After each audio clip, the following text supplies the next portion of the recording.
What's going on, people? We are Tottenham TV. The second I leave the studio, the bomber hits with David Ornstein. Sim brought you the news earlier, and we've just got some more information that is doing the rounds through the journalists at this current moment in time. But Savinho and Omar Marmoush, Tottenham, are in advanced talks to make a double signing from Manchester City. So let's get into the news. So first of all, Alistair Gold, he said, sorry, day off today, so checking in. Reported weeks back that De Zerbi loves Omar Marmoush, and I hinted perhaps the bomber was a double deal for him and Savinho. And now, as per David Ornstein, Spurs have held talks over such a deal. Would be one hell of a transfer swoop. I don't remember him giving us any clues or hinting any double deal. Do you remember anything he said? He did say something about De Zerbi liking Marmoush, and obviously he was the one who broke the whole secret bomber thing that sent everyone into a frenzy. But I don't remember him ever hinting. I can't remember exactly. He might have said something like Tottenham like Marmoush, and obviously we all know that Spurs are in for Savinho, so that might have been hinting at a double deal, I guess. But he never really said it explicitly.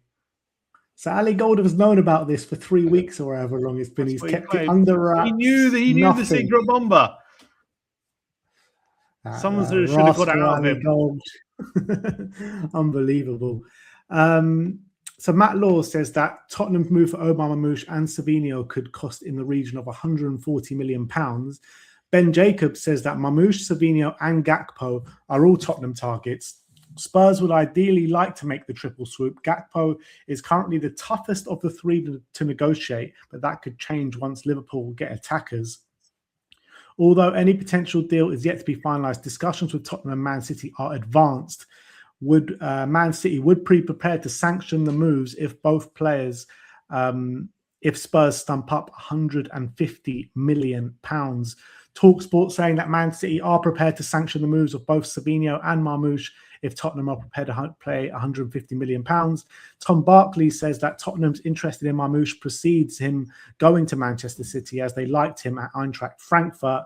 And SZY says that the clubs are trying to find an agreement with City for Savinho ASAP so he can feature against Brentford, and he doesn't have much information on Marmoush.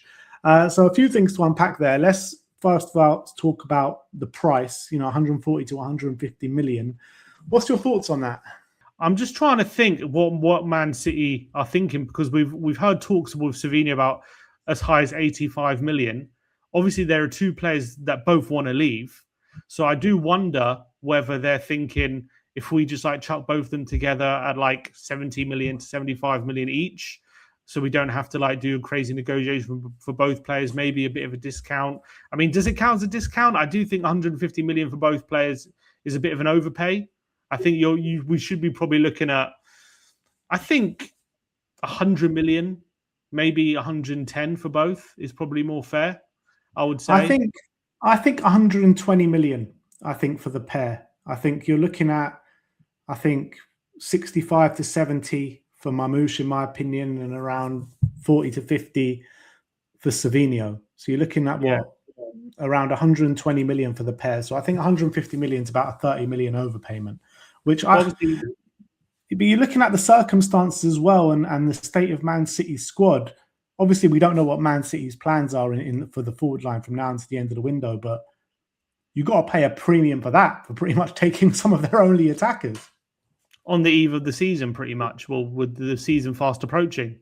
So, you would think that they would want those players available for the first few games. So if we're going to convince them to part ways, I mean, probably not going to be in time for Brentford, but if they're going to part ways this late in the season, it's, you're probably going to have to pay a little bit extra for the inconvenience, I'm guessing, in that sense. Obviously, for Marmoush, they're pretty much, I'm assuming they're getting their money.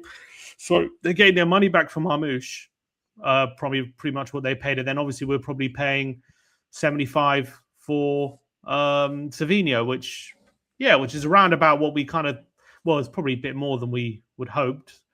Maybe Didn't it's they pay with add-ons or something for Marmoush. Was it 75? I don't know maybe there were some add-ons there as well. But I do, in terms of that report, there was definitely links to Tottenham, wasn't there, in that window when Man City signed him. I remember we talked about him a number of times. Before obviously Man City ended up getting him over the line. He was absolutely phenomenal for Frankfurt in those 6 months. But in terms of Marmoush, as a player we haven't spoken about as much as Savinho, who obviously we've been speaking about every day. I just think he's a top quality player. Obviously, we did the striker rankings, didn't we? And he came out on top. And we were thinking, yeah, that sounds about right, because he is a quality player. He is a player who hasn't played tons over the last year or so for Man City, not many starts, but always seems to do all right when he does play, I feel. Yeah, look, I think he's a brilliant player. Ever since, the summer started, I thought, he was high on my list. I mean, I thought, obviously the obvious Kane's and Osimhen's obviously come up above him, but he was very close after them. And then if you look at what he's going to bring to the team, I think his finishing ability is phenomenal. I think you get him around that kind of 6-yard box, he'll finish for fun. I think you're looking at him in the transition as well, with his pace. I think, if you can have a Savinho and a Kudus and a Marmoush up front and maybe a James Maddison in behind, we are going to be so scary on a transition. We really will be. And, his pace is just phenomenal. I think his link-up play and his passing, I mean, I did a quick comparison before between him, Solanke and Richarlison, and they don't even come anywhere close to him for chances created or anything like this. Like, in terms of chances created, he is like levels above anything that we've got. And also, what hasn't been said, I think, by a lot of people is how good he is from set pieces. I think from a direct free kick, he can bang them in from like 30 yards. I remember that one goal he scored for Man City. It wasn't a set piece, but he just banged it from like 35 yards into the top corner. Like, he's got one hell of a strike he's got. Yeah, I remember that goal. That was like a full-on 35 yards as well, dipping power. The guy has got an unbelievable powerful shot. The power he gets behind it is crazy. He can really strike a ball from distance. I think that when you're comparing him, especially to our current strikers, one says there's just been an update just right now. It's from David Heitner, says negotiations for a deal between Tottenham and Man City for Savinho and Omar Marmoush for around 150 million are thought to be progressing well. It's really hotting up, this one. It seems as though it's all going in the right direction. No one is really pouring cold water on it, are they? We haven't heard anyone saying this isn't true. Not even Ali Cold. No one's really saying this isn't true or it's not as advanced as you think or anything like that. Everyone is kind of on the same page here that this is progressing really well and it probably is happening. So this is like really exciting. And it seems as though, that these bombers, these attacking signings we've been waiting for could just be around the corner. But yeah, and when going back to Marmoush, I think the difference I see between him and like Rishi and Solanke when it comes to in front of goal is he can really strike it with power and accuracy from tight angles, from difficult positions. Positions maybe you don't expect him to score, you think it's unlikely for him to score. He can find the corners, he can find the net, and he has that power. He can make chances for himself as well. He can pick the ball up, cut inside and have a shot from the edge of the area or, have a run at players, whereas Solanke and Rishi all need, service provided to them all the time, constantly. So I think and we've seen as well during the summer, obviously we looked at Krupi. There's been links to Mikatadze as well. This obviously kind of striker is something that De Zerbi has wanted on board. Someone who can kind of play in between the lines, drop a bit deeper, bit better with his ball striking, a better, more accomplished finisher, someone who can create chances for himself, someone who can link with the other players. So I think this is someone as well. I was reading that when he was at Marseille, they had that striker Guri in the forward line, and he's very similar in the mold of what Marmoush offers as well. That kind of like technical drop steep striker. So clearly, this is the profile we've been looking for. We might have stumbled upon potentially the perfect solution, and I couldn't be more excited. I think obviously the drawbacks are, he's not the most physical. You're not exactly going to be crossing balls into the box and he's going to be heading them in or anything like that. So, there are going to be circumstances where might need another type of striker. And hopefully that's where Solanke or Richarlison, whoever stays, that's where they come in. But I think for most games, you're going to want someone like Marmoush on your team. Listen to this as a stat, right? Omar Marmoush played 706 minutes last season. Richarlison played 1,975 minutes. Solanke played 1,005 minutes. Chances created. Solanke created 4 chances. Richarlison created 13 chances. Omar Marmoush created 12 chances. So 706 minutes, 12 chances. 1,975 minutes, 13 chances. How mad is that? That is just like levels away. You're talking about passing completion, 84% for Marmoush, 69% for Richarlison, 77% for Dominic Solanke. In terms of chances created per 90 for Marmoush, it's 1.53. Richarlison is 0.59 and Solanke is 0.36. Yeah, and look, you have to put Frank Tax in there. You have to also put the fact that he plays for Man City, who play the way that they do. So he's going to create more chances. But he is that kind of striker. That's the kind of player he is. I can also envisage, by the way, especially early in the season while Maddison gets up to speed, he could easily be playing in the 10 behind Solanke or Richarlison for the beginning of the season. I wouldn't be surprised if that is potentially the plan for the first few weeks of the season. If we get him through the door. So I am so excited about the potential of him. The only thing you would say is he had a brilliant 18 months at Frankfurt, and then he had a pretty decent 6 months at Man City. But he is 27. We're not talking about a major sample size in regards to his whole career that he's obviously been at the top of his game. But I think if you're watching him play in the Premier League, you can see this guy you can see what he offers. He's a very good player. He can do it in the Premier League. We've seen him score goals when he was starting consistently, and only really a 6-month period, but he was starting consistently in that time, and he was scoring goals. Scored a hat-trick against Newcastle, I remember. Obviously, that goal he scored against Bournemouth that you're talking about. I think he scored 7 or 8 goals in those 6 months that he was starting consistently. Obviously, last season was very difficult for him, but when you're competing with Cherky, Haaland, and Foden for your spot, it is going to be very difficult, and I can understand his frustration. But I never really, again, similar with Savinho, whenever I saw him, I never saw a player where he was incapable. He just had better players in front of him, and there's no doubt about it. They are better players. It doesn't mean he isn't much better than what we got now and has the potential to be a star for us. I think for me, the difference between Marmoush and Savinho is I still think there are question marks over Savinho about him in the Premier League. No doubt about it. The guy's got talent. The boy's got talent. For me, I don't think there's too many question marks around Omar Marmoush. Every time I've seen him play, he's looked like he deserves to be where he is. He's a top player, in my opinion. He's at peak age as well, literally the peak of his career. And when you're competing with the number 9 for Erling Haaland, who's literally the best or second best striker in world football right now, it kind of is what it is with Omar Marmoush. I think he gets into the majority of Premier League sides as a number 9, in my opinion. And Savinho, you can't really say the same for. He's at a different stage of his career. He's kind of on the come up of his career. He's at the beginning stages. And I think Omar Marmoush is just that further ahead and more established than him. Yeah, of course. But how many minutes has he actually had for Man City in the Premier League, over his whole time? He's been there 18 months. Not many at all. He hasn't exactly. So there's got to be a question mark there, regardless. Having him as your starting player, I'm not saying I don't believe in. What I'm saying, he's been very impactful, even with goals when he has played, particularly in the 9, I think. Yeah, and I really rate him. I think he's a really, really good player.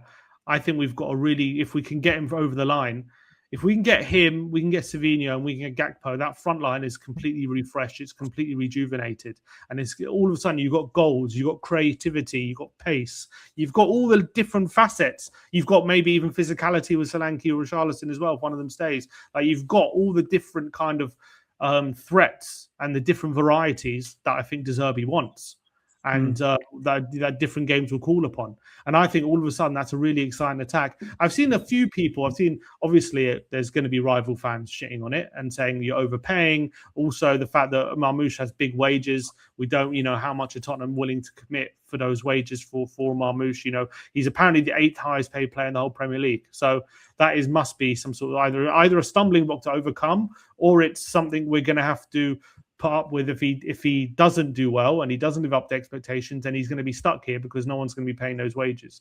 I think? I think with Marmoush, I think we might give him a Sandro Tonali style wage, saying, look, you want to be starting more games. You want to be, because that's why he's leaving Man City, because he wants to play football. You want to start playing football. Take 250k for this season, and if we qualify for the Champions League, we'll put you back on the wages that you're on at Manchester City. I think he might take that. Yeah, I hope so, and I think that's probably what we're going for. I can't see us giving him 300 grand a week, but who knows? Maybe we are. Do you think it would be right to make him our highest paid player? I think he should be up there. I do think he should be up there. I mean, 300k is a bit excessive, but I do think he should be kind of in the ballpark of 250, 260, somewhere around that. I mean, the guy is coming from Manchester City. I think he's a very good player, and I think how we're going to use him, I think he's going to bang goals for us. So all of a sudden, if he gets 15 to 20 goals for us this season, he's all of a sudden worth it. Look, if we believe he's going to be our top goal scorer, then you've got to say he probably should be our highest paid player. And if he's going to score a lot of goals, if that's what we believe, then that's what you're paying for. Yeah, obviously, look, we don't get plenty of goals in the side. Yeah, but I understand that. But I'm just saying, like I've seen rival fans talk about 150 million. These players. Why are we buying 3 players potentially with Savinho, Marmoush, and Gakpo, who are not good enough for our rivals? Are we just kicking a problem down the road where in 2-3 years' time we're going to have all these players we can't shift and they're not going to be good enough and we're going to have to improve, but they're going to be on such high wages and we're going to be stuck with these quote-unquote middling maybe players, which they're saying they're middling because they're not good enough for our rivals.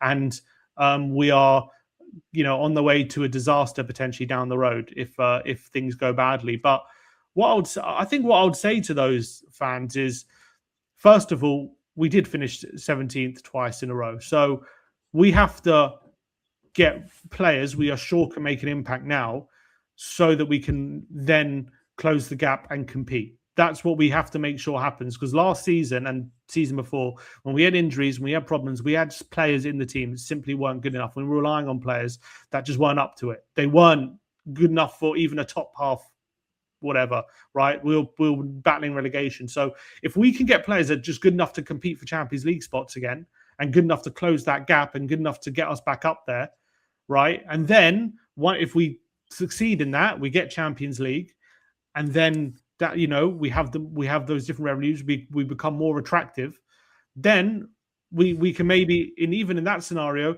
you can maybe take a few more risks in a sense that you can maybe get players that are more you go for undervalued players that your scouting identifies who you think can improve the team. But right now we kind of just need sure things, known quantities that we know are going to improve the team because of the desperate situation we're in. I think down the road we can have those discussions. I think even down the road, Marmoush, Gakpo, and to a certain extent Savinho have all been part of squads and part of teams that have been rated winning leagues and been part of Champions League squads. So we know they're good enough to be part of these teams and part of these squads. Now, whether they're good enough to be leading players in a team that's going to be challenging for titles and win new titles, obviously those things aren't proven. We don't really know. I mean, Gakpo's proven he can do it for a season, but we don't know if these can be like, if Marmoush can be, competing for golden boots on a regular basis, Haaland, those kind of things, they can lead us to title charges. Obviously, the jury's very much out on that. But I think for what we need right now, which is closing that gap on the Champions League spots, I think it's more than good enough to bring in, and I think it's worth the money. I think the business, I think people that say that, that we're kicking can down the road in like 2-3 years' time, we might want to upgrade them. We won't be able to get rid of these players. That They are spot on. They are spot on because it's true. Like with Cody Gakpo, in 2 years' time, we're probably going to want a better alternative for Gakpo out on the left-hand side. It could be the same for Marmoush going into his 30s. Savinho, I think, has got time on his hands and everything like that. But the reality is we're in between a rock and a hard place and we don't really have many options. These are the ceiling of the players that we can go for right now. We can't go for the next level and next caliber of player. They just won't come to us. It's not realistic. So this is our best bet to get back up there and get relevant again. I think this is the only option we have. We have to overpay on players. We have to give players bigger wages. We nearly got bloody relegated last season. So I get their kind of fears, and I do kind of agree in a certain extent with some of the players that we're bringing in. But what choice do we have? Who else are we going to bring in that is going to be certain to fire us back into places that we want to be in the Premier League table? So we are in between a rock and a hard place right now in that sense. But obviously, once you get these players in as well, they get you a certain level. You would hope anyway. Obviously, nothing's guaranteed. But the thought is, you bring these players in, you're like, they're known quantities. They guarantee you a certain level. So if you can get to that level, that's them achieving their goal. That's them achieving the reason you're bringing them in. So if we get the Champions League with these players, and even for a few years, and then we want to go to the next level, compete, getting to that stage is the goal of bringing these players in. It's not, they're not, then obviously I would love Tottenham to be winning the league next season and challenge for the title. And who knows? You never know. If these players are even better than we think they are, who knows what could happen. But their goal is not to come in and win Tottenham the league next season. That's not why we're bringing them in. It's to close the gap and try and get into those Champions League spots. So if they do that, then they would have done their job. Now, if we get stuck with them in 2-3 years' time, that would only be because they have turned out to be not that great, and then we're in a bit of a pickle. But then we have that's a different problem. We are banking on the fact that we know how good they are. We've seen them in the Premier League, and they can replicate that in a Tottenham shirt, and even to a better extent under a better manager, different style of coaching under a very good manager. That's the hope. So I'm not bothered right now. I'm not really, because these players, they could still be very good for us and very impactful for us and take us to where we want to be, and we'll still need to upgrade on them in a couple of years' time when we're, a solidified Champions League team and we want to push on to that next spot and fight for titles. You know what I mean? Like Cody Gakpo, like how many players realistically can we have on these crazy wages? Once you've got Marmoush and Tonali and Gakpo and all these guys that are going to be on crazy wages, we're going to want to go up to the next level, and it will be hard to shift these players. That is just a reality. I'm not disagreeing with that. I'm saying they are coming in to do that, though. That's their goal. Yeah, I know. But it's about a process, right? And this is like kind of the first stage of it, getting relevant again, getting back in the Champions League on a regular basis. We still need to be able to have a plan for the next phase once we do accomplish that. And it's hard to see how we do that by kind of getting better players whilst either still having these players or shifting these players on. It's going to be hard to shift some of these players on. Yeah, but you're still thinking about the old Tottenham, like we can only have this player on this man wage. We're up in the wage structure. That's the whole point. We're going to invest money. Players will come and go. In 2-3 years' time, there'll be different problems. There'll be different aspects that we got to fix. We don't know what's going to happen, but there'll be other players who have gone on big wages, and you can replace them. Is Solanke going to be in 2-3 years' time? Is Richarlison? Is Maddison going to be here in 3 years' time? Or he's on big wages. You know what I mean? There's a lot of different things that can change. So you could have a Marmoush and a Gakpo, and then even add more on top of that once other players go. Like I wouldn't say that just it blocks any pathways, but it obviously depends what's going on with them. And look, if it's that bad in 2-3 years' time where we're desperate to get rid, then you send them on loan to or you sell them to Saudi or whatever it is. There are solutions. Obviously a lot of top clubs have had this problem. Obviously, you don't want to be stuck in what happened with like Man United when you're stuck with a load of players on very high wages and draining money out the club and you can't spend because of it. But I'm confident that won't happen with us, even with these signings. With this double deal from Man City, if it goes through, surely Man City are cooking something crazy behind the scenes. Like you can't let Savinho and Marmoush to go in their forward line, have one recognised striker, two recognised wingers, which one's injured. and just only bring in central midfielders, because the only talk is about central midfielders. They've got to be cooking something big up, surely. Yeah, I was watching a Man City fan, his reaction to this news, and he's like, I understand that it's a lot of money, and Savinho and Marmoush both want to leave, and I don't want to keep any player that's not here. But just look at this squad, and he just put it on. He's like, just look at this. Like, what are we doing? What is the plan? There are 12 days from the window. We probably need 2 wingers. We probably need a backup striker now to replace Marmoush. We need 2 central midfielders as well. We only have 1 right back because Nunes is our only right back at the moment. We could do with one of those, but I'm not even talking about that right now because we've got so many other bigger issues. So, yeah, I mean, it's crazy. I mean, you have to assume maybe Neto is probably one of them, but obviously that's gone a bit cold at the moment, but maybe they can bring him in. But are they really going to go into the season with just Haaland as a striker?